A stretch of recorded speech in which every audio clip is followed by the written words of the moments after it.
Xin chào các anh chị đã theo dõi kênh mình. Hôm nay mình sẽ chia sẻ với các anh chị cái cách mà mình để nhận biết cây đu đủ đực hay là cây đu đủ cái nha cả nhà. Vì để đỡ tốn cái thời gian mà mình phải trồng á, vì cái mục đích mỗi người có cái mục đích khác nhau. Ví dụ như mình cần trồng cây đu đủ đực để lấy bông, mà mình trồng một thời gian nó lên cây cái thì thật là thất vọng và mất thời gian, phải không? Và ngược lại, nếu mình muốn trồng cây để lấy cái mà lên cây đu đủ đực thì nó cũng quá là tốn công luôn.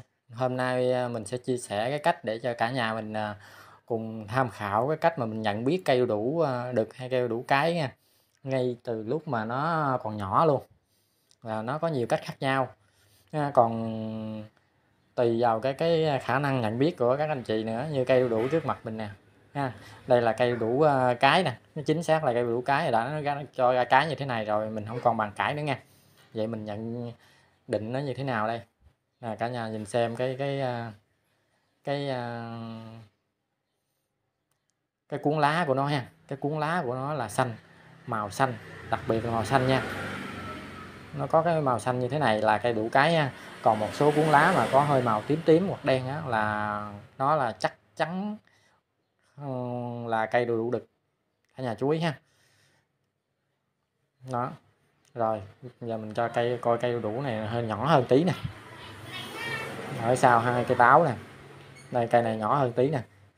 Đó, cái cuốn lá này trắng nè, trắng tinh luôn. Đó, mình vạch ra cho các bạn xem. Đây, cái cuốn lá nó trắng nha. Trắng như thế này á, là đa số nha, là cây đu đủ cái hết. Còn mà cái cuốn lá mà hơi tím tím hoặc ngã hồng hồng á là nó sẽ là cây đu đủ đực.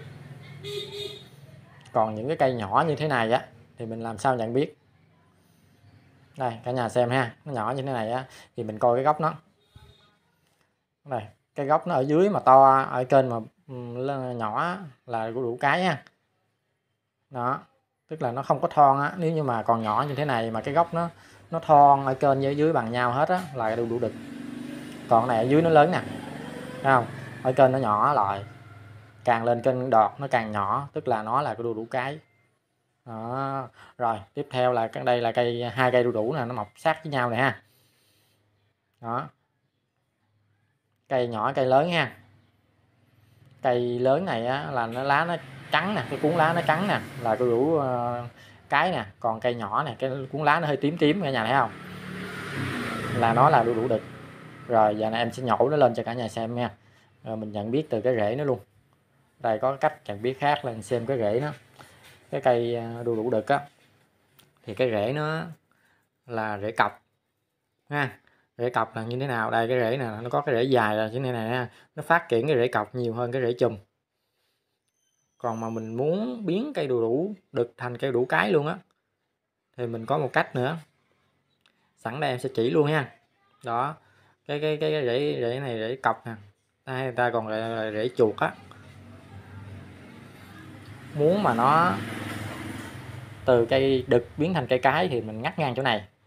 Đó, bằng ngắt rễ chuột nha. Rồi mình ngắt ngang đây. Rồi mình tiếp tục mình đem trồng trở lại nha cả nhà. Đó, mình đem trồng trở lại nó sẽ lên cây cái hầu như là 90% luôn đó. Nó từ cây đực nó biến thành cây cái 90% luôn. Mình nhận biết bằng cái cuốn lá, bằng cái rễ. Một số anh em á, thì hỏi á, là làm sao mà nhổ lên vậy, trồng xuống nó không có phát triển tốt á. Vậy thì mình có cách khác. Nếu mà nó mọc ở đâu mình cứ bươi cái gốc lên như em vậy nè. Đó nha, bươi gốc lên, không có làm mạnh quá nha, nó sẽ ảnh hưởng tới bộ rễ. Bươi xuống mà vừa bươi xuống cái lớp đất tí xíu thôi là đã thấy cái rễ nó phát triển như xung quanh như thế này nhiều quá. Cái rễ chùm nó phát triển nhiều hơn cái rễ cọc á, nó là cây rượu cái nha cả nhà. Đó, em bươi mới xíu là thấy cái rễ chùm nó phát triển, nó vàng chải xung quanh hết trơn rồi nè. Đó, như thế này á, là đu đủ cái nè. Rồi cái chân gốc nó bự hơn cái kênh phía trên nữa, thấy không? Cái này là chỉ cây đu đủ nhỏ mình mới nhận biết là cái gốc nó bự hơn cái đọt thì mới xác định nó là cây đu đủ cái nha cả nhà. Còn mà cái chân gốc của cây lớn rồi á thì không có tính nha. Cây mà lớn bằng cùng tay cùng chân rồi á, rồi lúc đó nó có thể là nó suông đuột từ trên dưới vẫn là cây cái nha. Đây nó em bươi cát ra có chút xíu thôi mà rễ chùm của nó phát triển quá chừng ha. Xung quanh nè, cây đu đủ cái á, là nó cần nó có nhiều cái hút, nhiều cái chất dinh dưỡng và nước để cho tạo ra cái nên là cái dàn rễ chùm của nó phát triển rất là mạnh. Còn cây đủ đực nó chỉ ra bông thôi nên là phát triển cái rễ chuột, cái rễ cọc của nó cắm sâu vào lòng đất ha. Nè như cây này nè, nó ở trên dưới nó không có chênh lệch mấy, nhưng mà cái bộ rễ chùm của nó phát triển nè, tới những cái tấm gạch của em lót nè nó đội lên hết trơn ha. Nếu mà cây đực là nó không có đội kiểu này đâu, cây đực là nó ăn thẳng xuống lòng đất luôn, nó không có đội rễ như thế này đâu cái rễ nó lên quá chừng luôn. Ngoài ra cái cây đu đủ mà cái á, cái rễ chùm nó phát triển nó còn có những cái nốt sần khoảng bằng ngón tay vậy. Cây nhỏ rễ nhỏ thì cái nốt sần nó nhỏ, còn cây lớn rễ lớn thì nốt sần nó lớn. Thấy không? Em dỡ hai cái miếng gạch em lót nè là nó nhìn thấy cái bộ rễ nó phát triển rất là nhiều luôn, nó xung quanh cái cây nè, đó cái bộ rễ chùm của nó phát triển thấy không? Phía bên này là cái rễ nó to muốn bằng cái cùm tay em luôn á, rễ chùm nữa, rễ chùm nó to muốn bằng cùm tay em luôn nè, thấy không?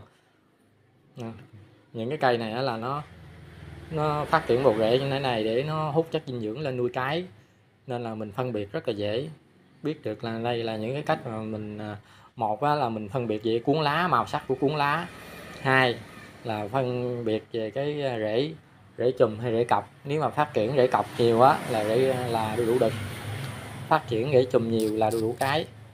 Và một cái nữa là mình muốn biến đu đủ đực thành đu đủ cái thì mình ngắt cái rễ chuột nó đi và mình trồng lại, nhưng mà cây đó sẽ phát triển không có tốt mấy nha cả nhà. Rồi đây mình thử thêm cây này nữa nha, cây này ở phía sau nhà, cái này cũng tự mọc luôn nè. Rồi nếu mà nó là cây cái thì ở dưới gốc nó bự hơn trên nè, thấy không? Một đặc điểm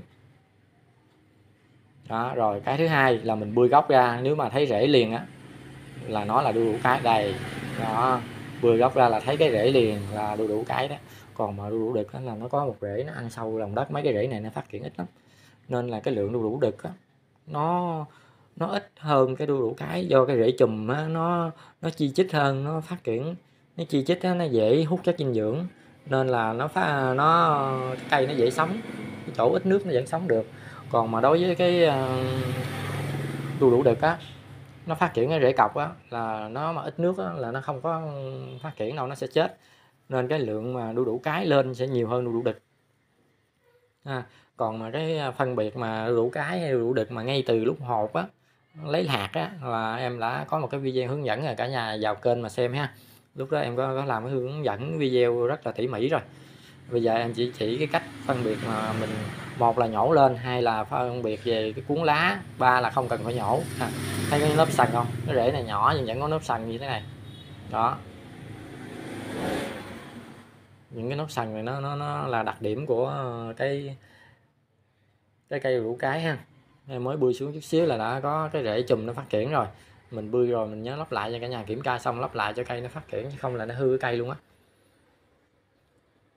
Đó. Cái này thì mùa mưa xuống rồi nó tự nó sống, chứ em cũng không có tưới luôn. Rồi, mấy cây này là cũng lão hết đây nè. Đó, cây này nó còn có một trái một hôm mà chín rất là ngon luôn. Cây này em bẻ cũng rất là nhiều rồi, bây giờ là còn có một cái duy nhất thôi. Mới bẻ hôm qua hôm kia về một cái, nay còn được một cái đó. Nó cao chót rồi, bữa nào em xử lý nó, em chùm một mũ lại là nó lên cái nhánh cái tược khác là có trái lại thôi.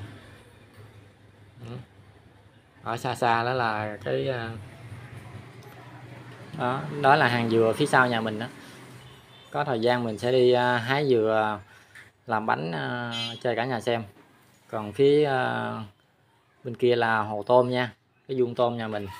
Một mùa trồng lúa, một mùa tôm đó, hàng dừa ha, hàng dừa vào tới nhà của cha mình ở phía sau đó. Đó là cái vuông tôm, và cái hàng vịt đằng ở phía trước nó rất là mát luôn. Xung quanh nhà mình cây cối rất là nhiều, nên là cái không khí rất là trong lành luôn. Rồi hôm nay mình chỉ chia sẻ đến đây thôi. Mong các bạn ủng hộ, đăng ký kênh và chia sẻ để kênh mình phát triển hơn nha, lên một cái tầm cao mới. Rồi cảm ơn cả nhà đã ủng hộ suốt trong thời gian qua. Xin chào và hẹn gặp lại.